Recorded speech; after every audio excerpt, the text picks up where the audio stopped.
What goes into the production of a modern video game? Well, Ubisoft Montreal travelled here to Florence to take 30,000 photographs for the inspiration of its upcoming game Assassin's Creed 2. Now, a month ahead of its release, we've travelled out here to check out the beautiful Italian architecture, as well as talk to the developers behind the game.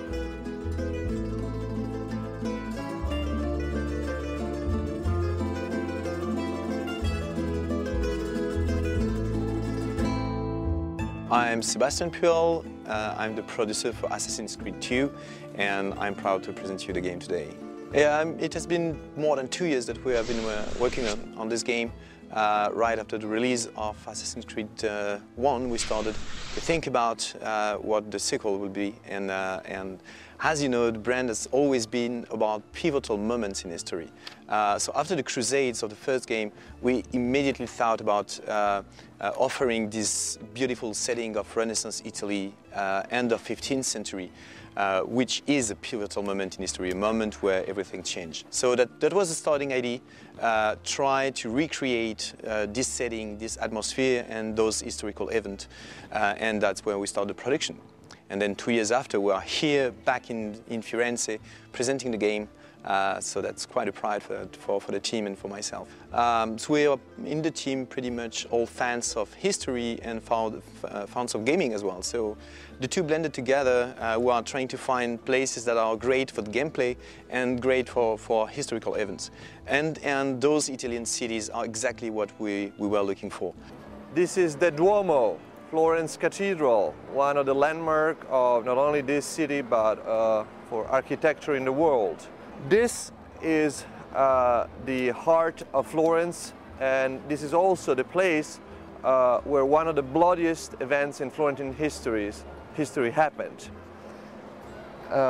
In 1478, on April 26, 1478, the two Medici brothers, Lorenzo the Magnificent and his brother Giuliano, went to Mass, and on their way to Mass they were attacked by killers who tried to kill them both. Now in the game, Ezio will be the person who actually intervenes and helps Lorenzo get saved during this attack. We started by having the team here in Rome, Florence, Venice, taking I think 10 or 12,000 pictures, several hours of movie, not only to capture the buildings, the architecture and the city in itself, but also the atmosphere, even the sound, the crowd. You know, we not only want a game that looks like Italy, but a game that feels like Italy. We want to do something that is historically possible, plausible, so those guys are helping us to make something that makes sense. Here we are. This is Santa Maria Novella, one of the major churches of Florence. The facade was designed by Leon Battista Alberti, the great pre-Leonardo Renaissance man, who was an architect, a painter, a sculptor, and also a great athlete, like Ezio. Alberti could jump on a horse dry from the ground. And so there you have it. The Renaissance is a mixture of great minds and great bodies working together to create a fantastic setting like Florence. The story of Ezio is actually the one of someone looking for revenge and seeking revenge. He's not an assassin at the beginning. He will discover that he's from an assassin lineage, and he will discover that if he wants to take revenge, he has to become a real assassin. So we wanted the player to have the same learning process as the main character, so that it makes everything blended together and very easy.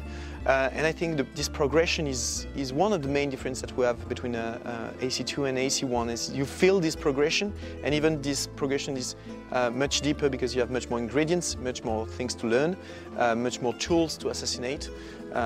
So that's something we wanted to have in a real progressive way. Game after game, we will tell more and more about Desmond, and we'll do more and more about Desmond, and Desmond will be more and more proactive in his own history. So in Assassin's Creed 2 you play more Desmond, and you will discover quite interesting stuff about him. So I'm Sebastian Puel, I'm the producer for Assassin's Creed 2, and you can check out Assassin's Creed 2 on Xbox and PS3 very soon.